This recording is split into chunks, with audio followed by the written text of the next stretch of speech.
Hello, ഈ plant എന്താണെന്ന് നിങ്ങൾക്ക് അറിയായിരിക്കുമല്ലേ? കറക്റ്റാണ് പറഞ്ഞത്. ഇതാണ് ലൂബിക്കയുടെ പ്ലാന്റ്. ഇതിന് വേറൊരു പേരും കൂടി ഉണ്ട്, ഇന്ത്യൻ കോഫി പ്ലം. നല്ല പേരല്ലേ? ഒരുപാട് ബെനിഫിറ്റ് ഉണ്ട് കേട്ടോ ലൂബിക്കയ്ക്ക്. ഒരു ഫ്രൂട്ടിന് പല പേരാണ്. നമ്മുടെ ഇവിടെ തന്നെ ലൂബിക്കാന്നും ലോലോലിക്കാന്നും ലൗലോലിക്കാന്നും പറയും. ഓരോ ഭാഷക്കാരും ഓരോ തരത്തിലാണ് ഇതിനെ വിളിക്കുന്നത്. ഇമ്മ്യൂൺ സിസ്റ്റത്തിനെ ബൂസ്റ്റ് ചെയ്യാൻ ഏറ്റവും നല്ലൊരു ഫ്രൂട്ടാണിത്. കാരണം ഇതിൽ വൈറ്റമിൻ എയുമുണ്ട്, തിയാമിനുമുണ്ട്. ബ്രോങ്കൈറ്റിസ് എന്ന് പറഞ്ഞ ഒരു അസുഖത്തിൻ്റെ ട്രീറ്റ്മെൻറ്റിന് ലൂബിക്കയുടെ ഡ്രൈ ലീവ്സ് യൂസ് ചെയ്യാറുണ്ട്.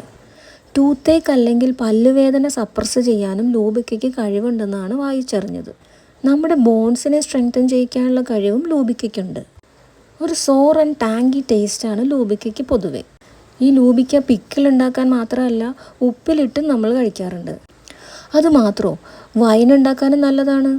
ഇത്രയൊക്കെ അറിഞ്ഞിട്ട് ഇനി ലൂബിക്ക കിട്ടാൻ വിട്ട് കളയോ നിങ്ങൾ? ഇനി വേറൊരു കാര്യം കൂടി, ലൂബിക്ക പൊതുവെ പുളിയുള്ളതല്ലേ. പക്ഷേ ഇപ്പോൾ നിങ്ങൾ കാണുന്ന ഈ പ്ലാന്റ് സ്വീറ്റ് ലൂബിക്കയുടെ പ്ലാന്റാണ്. ലൂബിക്കയിൽ തന്നെ പല വെറൈറ്റി പ്ലാന്റ്സ് ഉണ്ട്. ഇതിൽ കായ ഉണ്ടായി തുടങ്ങിയിട്ടില്ല. പുളിയുള്ള ലൂബിക്കയിൽ നിറയെ കായ പിടിച്ചിട്ടുണ്ട്. കുറേയൊക്കെ താഴെ വീണും പോയി. ഒരെണ്ണം ഞങ്ങൾക്ക് കഴിക്കാൻ കിട്ടി.